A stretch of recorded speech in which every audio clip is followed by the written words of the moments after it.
Peter Daryl Evans is an Australian chef, conspiracy theorist, restaurateur, author, and television presenter who is best known as a former judge of the competitive cooking show My Kitchen Rules. Evans has been heavily criticized for spreading misinformation about vaccinations and promoting pseudoscientific dieting ideas such as the Paleolithic diet. He lives in Round Mountain, New South Wales.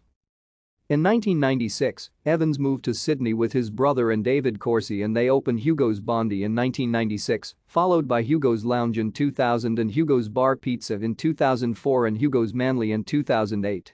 Over 1998-2011, the restaurants in the Hugo's group were awarded 8 Sydney Morning Herald Chef's Hats, 21 Best in Australia Awards, and 3 Best Pizza in Australia Awards at the Australian Fine Food Show.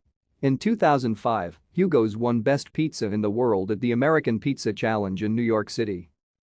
While visiting Australia for her Oprah's Ultimate Australian Adventure, Oprah Winfrey sent her ultimate viewers for a pizza making and cocktail class with Evans at Hugo's Bar Pizza. Thank you for watching. Like and subscribe if you would like to view more of our videos. Have a nice day.